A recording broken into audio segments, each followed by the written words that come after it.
Faqat odamlarga psixologlik qilasiz desam, hayvonlarga ham psixologlik qilasizmi? Iflos nima deyapsan? Menga qara.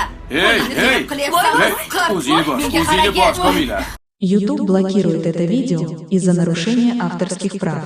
Видео можно посмотреть по ссылке в первом закрепленном комментарии. Mais juste au moment où je pensais que tout espoir était perdu, une lumière faible est apparue dans le lointain. Nous avons trébuché vers elle à moitié aveugle et à moitié gelé, jusqu'à ce que nous atteignions enfin la petite cabane aperçue auparavant. Avec ces bouffées de fumée qui s'élevaient toujours dans le vent rude, nichées dans une clairière. Avec les quelques forces qui me restaient, j'ai frappé à la porte aussi fort que possible et je me suis effondré dessus. Maintenant, qui pourrait, oh Harold, apporter de l'eau bouillante et des couverts tout de suite? Un couple âgé et gentil nous a accueillis. Ils étaient si aimables de nous permettre d'enlever nos vêtements gelés, de nous baigner dans l'eau qu'ils ont tirée pour nous et de nous asseoir près du feu avec une nouvelle paire de vêtements et leur offrant une soupe chaude et des couvertures pour nous envelopper. Nous nous sommes blottis ensemble dans la chaleur. Mes sentiments de colère et de frustration ont commencé à bouillir. Comment ont-ils pu faire ça? J'espère qu'ils viennent dehors. Il y a plus de gens dehors? Nous devons aller les chercher. Non, ne te dérange pas, c'est ma belle-mère et mon mari inutiles. Ils nous ont laissés là pour geler. Tu dis un mensonge. Pourquoi ferais-tu une chose aussi horrible? Je savais que Becky était toujours comme ça, mais Lucia, pas moyen qu'il nous ferait ça. Attends une seconde. Becky, ce nom me dit quelque chose. Est-ce la dame avec une fine silhouette, les lèvres pincées et sérieuses tout le temps?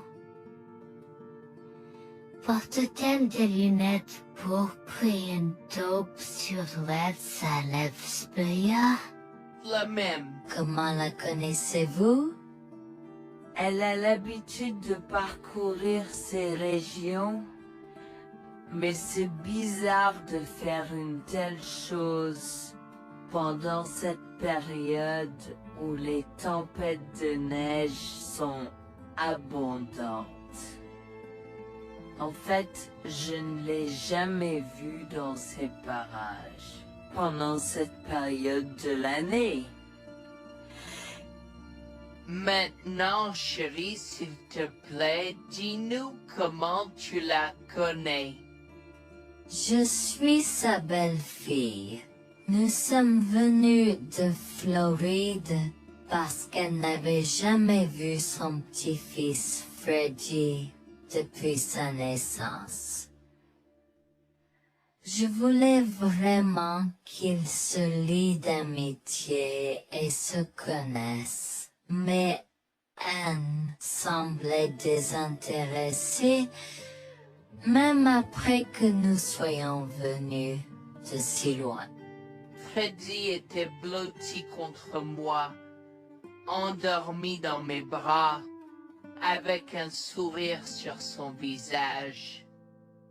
Dieu merci, il allait bien. Dieu merci, il était en sécurité. Comment son petit corps a survécu tout cela? Encore un mystère pour moi. Mais plus je le regardais, plus je devenais frustré par son père, inutile, et sa grand-mère. Elle est magnifique. Cela nous fait pleurer de savoir que cela se produit. Vous voyez, nous n'avons pas d'enfants. Nous ne pouvions pas en avoir. Alors nous avons décidé de venir vivre sur les montagnes. C'est la vie que nous avons toujours voulu, mais nous ne pouvons pas combler les lacunes dans nos cœurs. Donc, entendre que quelqu'un qui a la chance d'avoir un tel petit enfant a choisi d'être négligent est quelque chose que nous ne pouvons pas pardonner. Tu sais, j'ai toujours eu un drôle de pressentiment à propos de Becky, je te l'ai dit, Harold. Cette femme n'est pas normale dans sa tête. J'ai crié après eux leur disant d'attendre pour nous, mais ils ont juste continué à aller de l'avant. Ils m'entendaient, mais ils choisissaient de ne pas m'écouter. Pourquoi aurait-il fait ça? Parfois, nous ne savons pas pourquoi les gens font les mauvaises choses qu'ils font. Tout ce que nous pouvons faire, c'est faire de notre mieux. Nous avons continué à converser le reste de la soirée, et aussi en colère que je fusse. Avec le stade où je m'ai fait cheveux merger parce que je savais que Lucien et moi étions exécutés. Le matin est venu et il semblait que la tempête de neige se soit calmée. J'ai cherché sur divers sites web pour trouver des rapports météorologiques indiquant que c'était maintenant sûr de se déplacer dans la ville. Et la ville. J'ai échangé des coordonnées avec Georgina et Harold, les remerciant pour tout l'amour et les soins qu'ils nous ont montrés. Il n'y a pas besoin de nous remercier. Nous avons juste fait ce qui était juste. N'importe qui, avec la moitié d'un cœur, aurait fait la même chose. S'il vous plaît, laissez-moi vous accompagner chez vous. Harold et Georgina nous ont accompagnés à la résidence et, oh mon Dieu, nous avons trouvé Lucien et Rebecca assis confortablement sur le porche avant, comme si Freddy et moi étions sur le point de mourir la veille. Je suis sorti de la voiture et j'ai commencé à perdre les pédales. Qu'est-ce qui ne va pas chez vous, les gens? Comment pouvez-vous nous laisser là? Tu nous ralentissais et nous voulions voir la cascade gelée. Est-ce que tu plaisantes? Freddy aurait pu mourir la nuit dernière. Tu t'en fous, vous, Lucien? Pour être juste, Tu aurais pu simplement rester à la maison si tu n'étais vraiment pas prêt pour cette aventure. Je jure devant Dieu, à ce moment-là, ma vision est devenue rouge. J'étais prêt à attaquer, à donner des coups de pied, à crier et à hurler pour que le monde entier entende à quel point ces gens étaient horribles. Non seulement ils nous ont laissés là, mais ils semblaient ne pas se soucier de ce qu'ils avaient fait. C'était presque comme s'ils essayaient de nous tuer. Avant que je ne puisse lancer une série d'actions et de mots qui ne pourraient pas être repris, Harold m'a retenu, me disant de me calmer, car Freddy était toujours dans la voiture avec Georgina. En assistant à toute cette scène, il m'a fallu un moment pour me calmer. Mais même si j'avais calmé, j'étais toujours agressif et argumentatif. Vous nous avez laissés là. Nous aurions pu mourir, Lucien. Tu t'en fous de ça? Tu t'en fous que ta mère ait essayé de nous tuer? Ne sois pas dramatique, Noémie. Elle n'essayait pas de faire ça.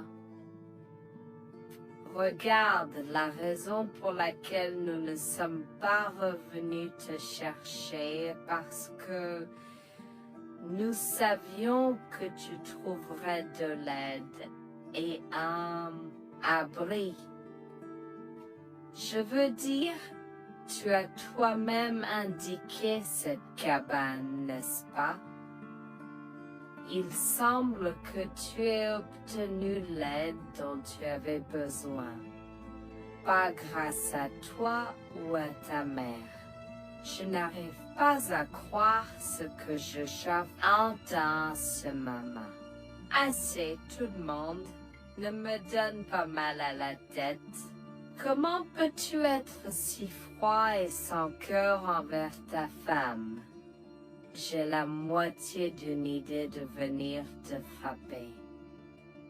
Essaie, vieil homme. Je te mets au défi. Écoute, Noémie. Je suis désolée que tu n'aies pas pu gérer un peu le mauvais temps, mais je jure qu'il n'y avait aucune mauvaise intention de ma part. Écoute, Noémie, je suis désolé que tu n'aies pas pu gérer un peu le mauvais temps, mais je jure qu'il n'y avait aucune mauvaise intention de ma part. Oh oui. Pourquoi diable irais-tu faire de la randonnée à cette période de l'année? Nous ne te voyons jamais pendant cette période, alors quoi maintenant?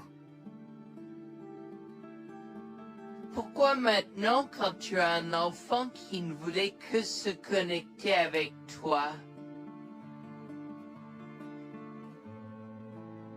Quelqu'un pourrait argumenter que ce niveau de négligence grossière était intentionnel, Becky. Tu es une personne malade et pathétique. Cela a semblé faire fondre l'extérieur froid et dur de Becky, qui avait l'air douloureuse, du moins pendant un instant, avant de revenir à son extérieur de méchante sorcière de l'Ouest.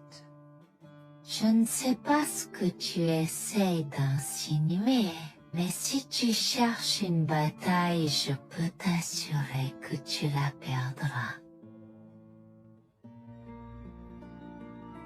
tu oublies que je suis une femme riche. J'ai accès au meilleur. Voyons comment ton petit argument va se passer en cours, vieil homme. Vous êtes pas là avec votre malade joueuse. Je souhaite que vous restiez fiers. Tu sais quoi, Noémie? Je m'en fiche maintenant. Je n'ai plus besoin de faire semblant devant toi et tout le monde. Alors, laisse-moi te dire les choses clairement pour que tout le monde puisse entendre. Je m'en fiche de toi et de ce bébé. Honnêtement, je souhaite que vous soyez tous les deux morts hier. Au moins, vous auriez arrêté de me déranger avec vos tentatives pour rencontrer ce bébé. Est-ce que je parais en avoir quelque chose à faire?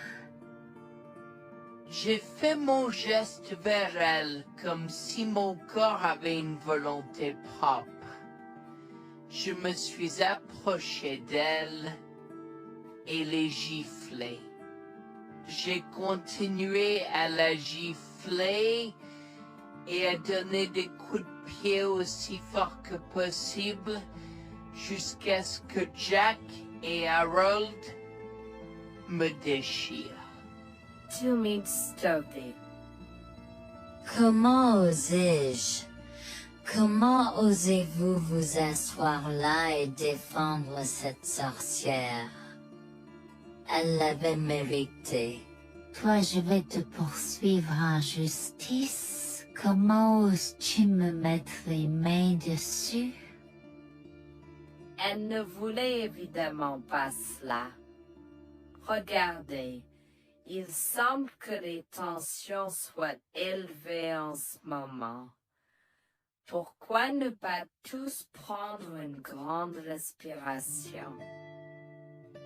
Entrons et réglons cela. Vous êtes un homme faible et pathétique, et j'espère que vous passerez le reste de votre vie à expier ce que vous avez fait à votre fils.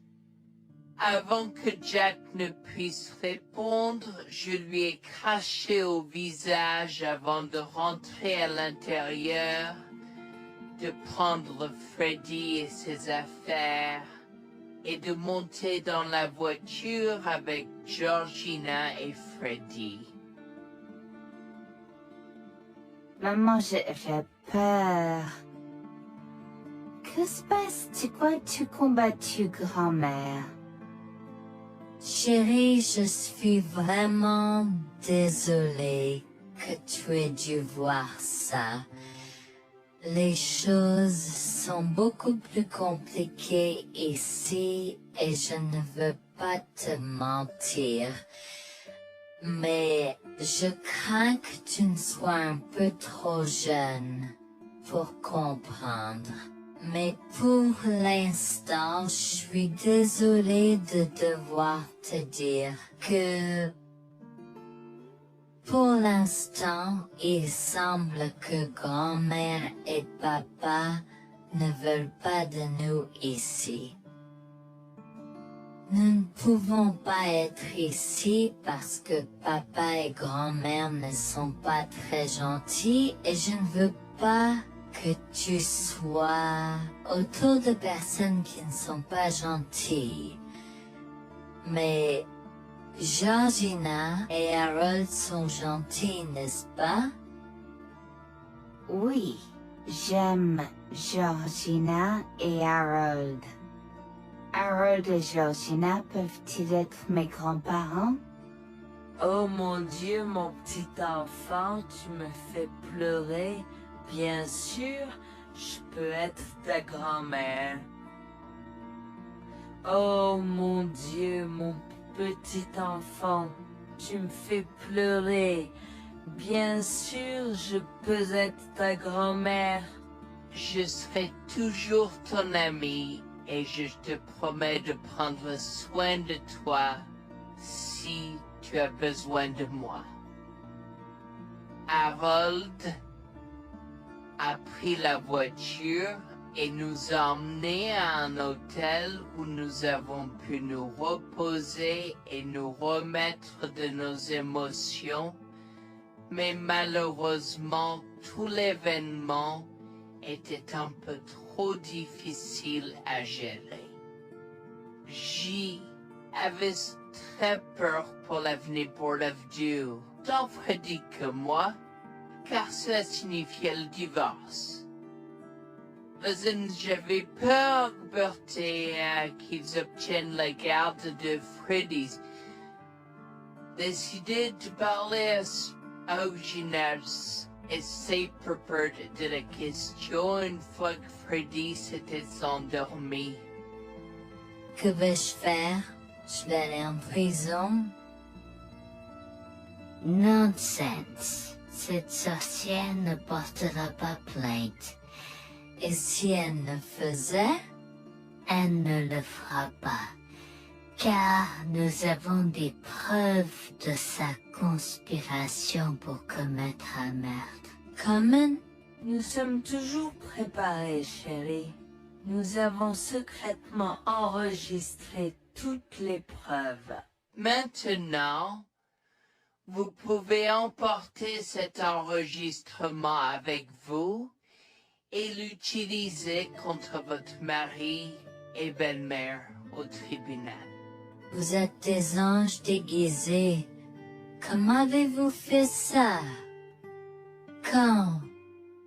Comment? Chut, mon enfant.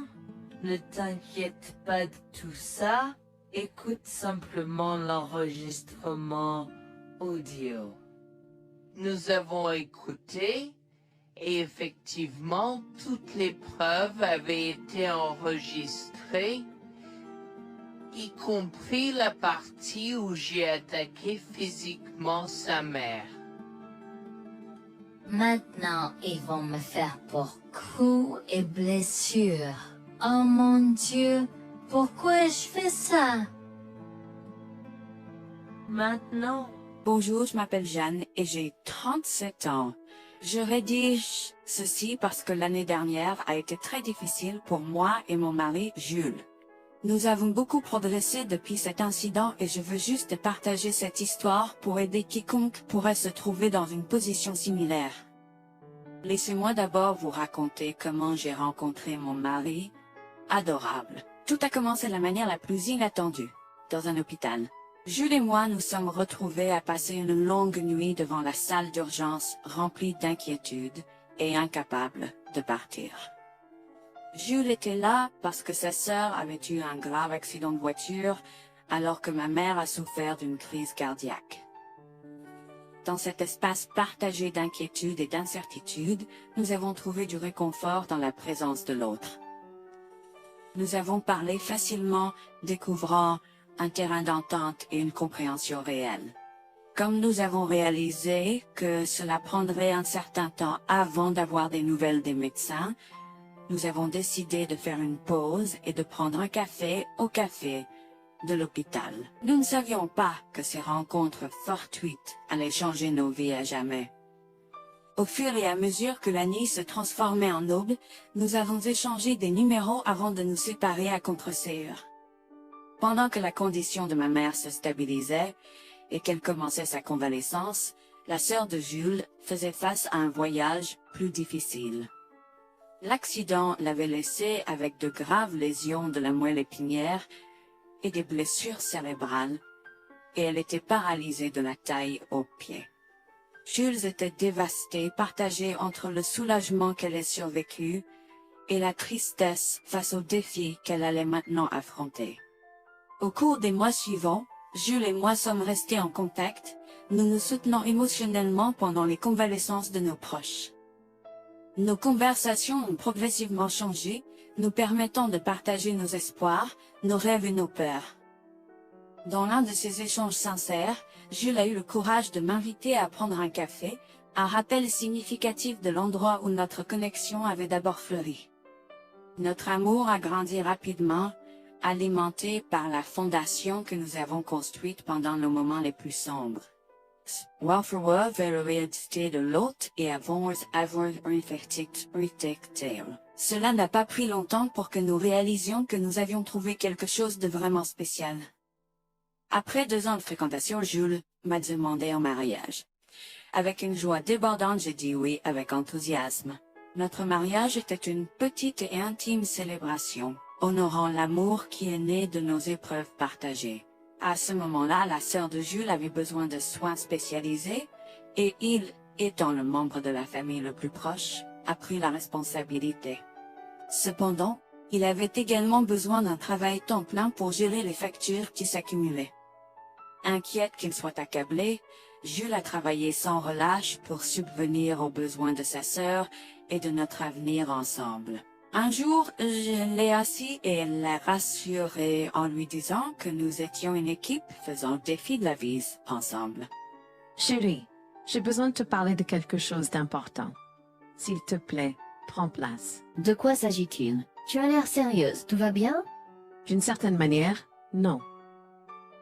Je t'ai vu lutter pendant un certain temps maintenant. Tu sais que tu peux me demander de l'aide, n'est-ce pas? Bien sûr que je le sais. Je ne veux juste pas t'imposer mes problèmes, tu sais. Mon chéri, nous sommes une équipe. Je veux que tu te souviennes toujours de ça.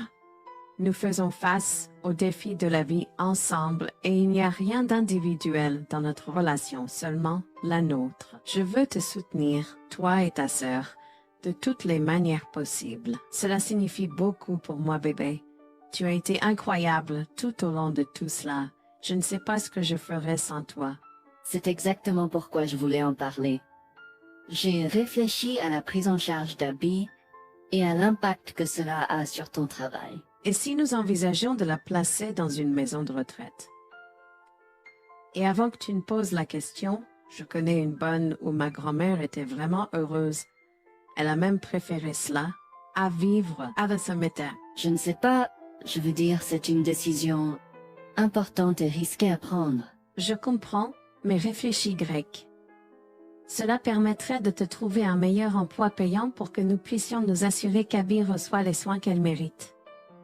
Nous pouvons la visiter régulièrement et être toujours là pour elle. Mais cela soulagerait une partie de la charge sur tes épaules. Tu as raison. C'est un choix difficile, mais je fais confiance à ton jugement. Je suis heureuse que tu me laisses enfin t'aider. Crois-moi, les choses sont plus faciles quand on peut partager ses fardeaux avec quelqu'un. Je veux dire, c'est comme ça que nous nous sommes trouvés, non? Comment pourrais-je jamais l'oublier? Je t'aime tellement. Merci de rester à mes côtés. Tais-toi, pas besoin de remerciements. Tu sais que je serai toujours là pour toi. Je t'aime aussi, chérie. Jax m'a fait confiance et nous avons trouvé une maison de retraite pour Abby. Au cours des prochains mois, Jax a trouvé un travail mieux rémunéré et a rendu visite à sa sœur tous les jours. Le rétablissement d'Abby a progressé de manière surprenante bien qu'elle soit paralysée.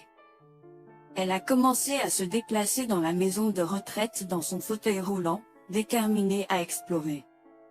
La maison de retraite permettait aux résidents de sortir avec des membres de leur famille enregistrés, alors je lui ai envoyé une allocation mensuelle pour l'aider à s'amuser. La mère de Jax, Grégoire, a entendu parler de son dévouement au bien-être d'Abby et des efforts qu'il a déployés pour s'occuper d'elle. Grégoire est venu à notre domicile, les larmes aux yeux, pour exprimer à quel point il était fier de son fils. Mère, pourquoi pleures-tu? Qu'est-ce qui ne va pas? Je veux juste que tu saches à quel point je suis fier de toi, Jules.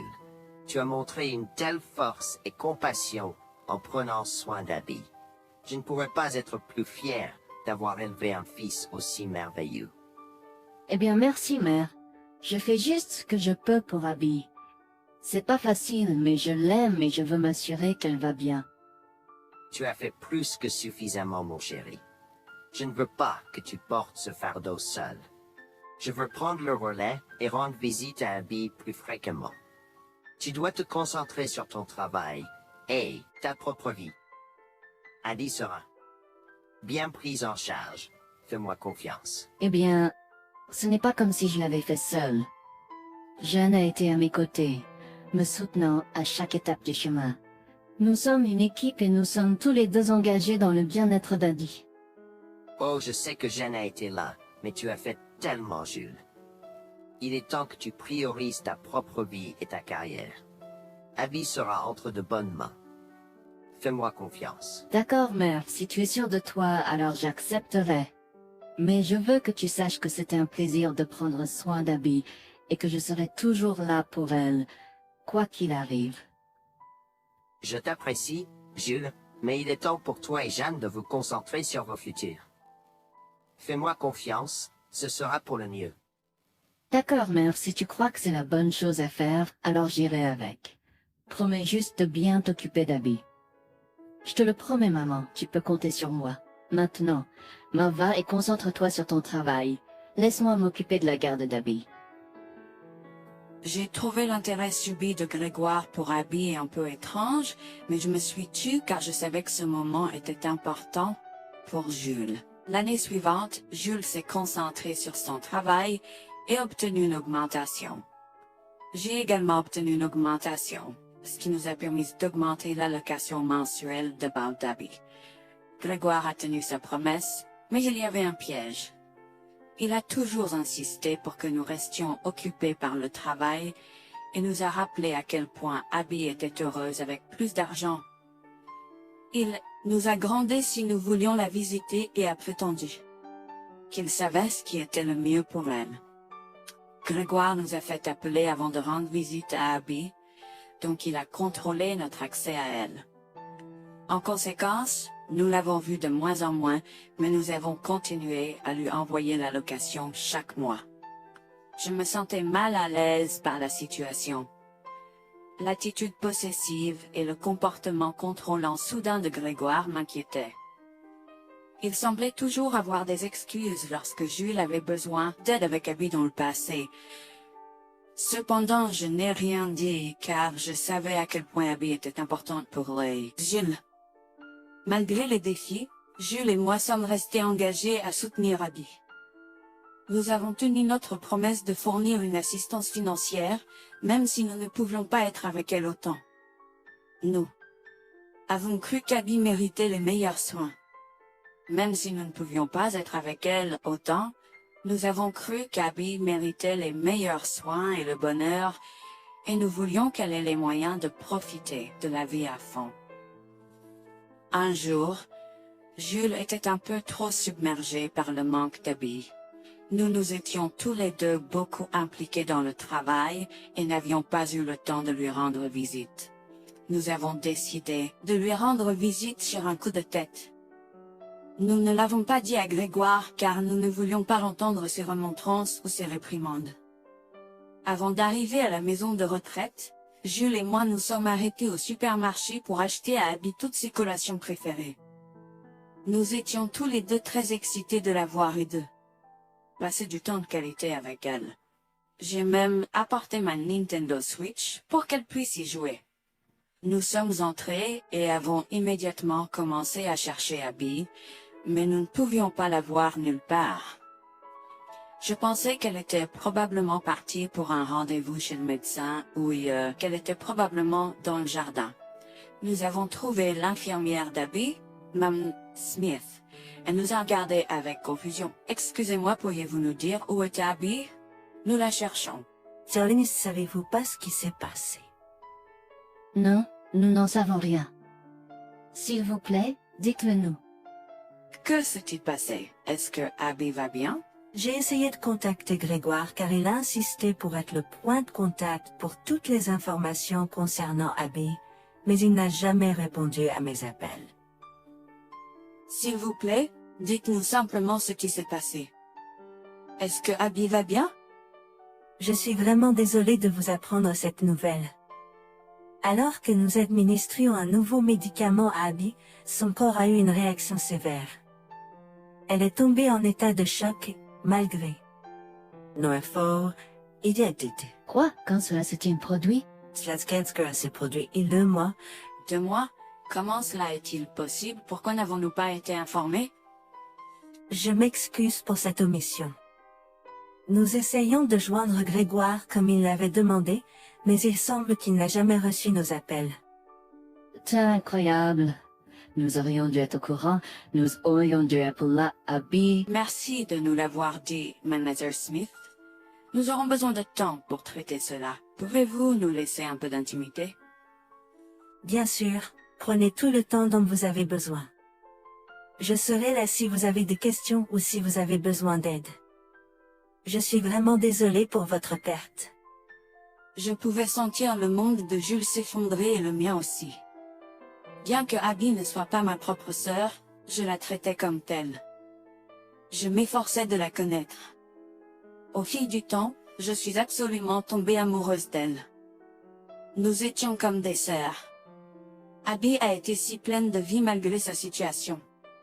Jules était un désordre de larmes, pendant que je ne pouvais tout simplement pas me résoudre à pleurer. Je me sentais tellement engourdie. Je ne pouvais pas croire que Abby était partie. Je me sentais tellement coupable qu'elle ait souffert toute seule. Je me sentais tellement coupable de ne jamais avoir pris le temps de la rencontrer. Serait-ce différent si je l'avais visitée?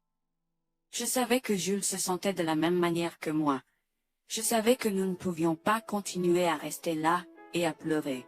Alors je l'ai guidée gentiment hors de l'installation. Le trajet de retour à la maison était silencieux, alors que le chagrin enveloppait nos âmes. Quand nous sommes arrivés à la maison, nous nous sommes tous les deux effondrés en pleurs dans les bras, un de l'autre. Nous avons pleuré et pleuré pendant ce qui semblait être des heures. Jules était furieux que nous n'ayons même pas pu dire au revoir à Abby. Je me sentais de la même façon. De plus, j'étais triste que Abby n'ait probablement jamais eu de funérailles non plus. À ce moment-là, j'ai eu une soudaine réalisation qui m'a frappé dur. Grégoire était censé prendre soin de Abby, mais quelque chose n'allait pas.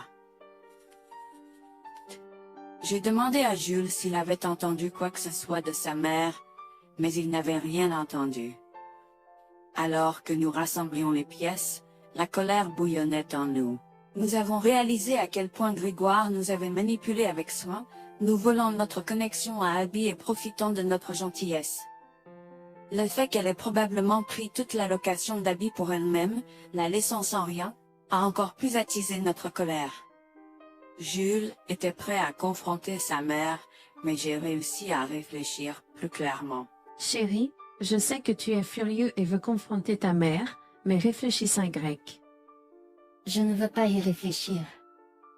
Je veux lui demander pourquoi elle a fait ça. Qu'a-t-elle gagné à faire ça à Abby?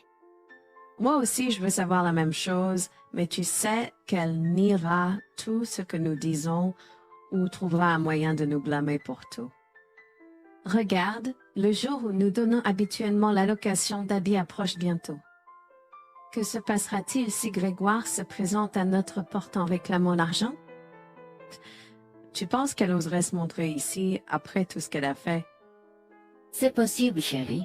Si elle le fait, ce sera son aveu involontaire envers nous. Nous pourrons l'utiliser comme preuve. Oui, et puis, nous pourrons exposer ses méfaits maléfiques à tous. Exposer sa méchanceté devant tout le monde peut ne pas être la meilleure chose à faire pour l'instant. Réunissons des preuves et engageons une action en justice à la place. D'accord, tu as raison. Nous devons aborder cela de manière stratégique. Nous allons suivre ton plan et rassembler les preuves dont nous avons besoin. Il est temps que Grégoire fasse face aux conséquences de ses actes. Nous avons tous deux pris une semaine de congé. En retournant dans la maison de retraite, nous avons recueilli le certificat de décès d'Abby comme preuve. Nous avons également consulté un avocat pour porter plainte contre Grégoire pour avoir volé une personne handicapée. Comme je l'avais prévu, Grégoire est venu frapper à notre porte en réclamant l'allocation de sa fille. Où est l'allocation d'Abby? J'attends. Pourquoi devrions-nous envoyer l'argent d'Abby à toi, mère? Qu'as-tu fait pour elle? Qu'est-ce que j'ai fait? Tu veux dire ce que je n'ai pas fait pour cet enfant insolent? Attends une minute, Grégoire. Comment as-tu exactement pris soin d'Abby? Je lui achète toute la nourriture qu'elle veut, et je réponds à tous ses caprices. Je m'assure même qu'elle prend ses médicaments quand je la visite. C'est génial. Quand as-tu vu Abby pour la dernière fois? Je l'ai visitée hier. Je suis seulement ici parce qu'elle s'inquiète que tu ne lui aies pas envoyé son allocation. Comment oses-tu mentir à mon visage? Je ne mens pas. Qu'est-ce que tu veux dire? Comment oses-tu m'accuser de mentir?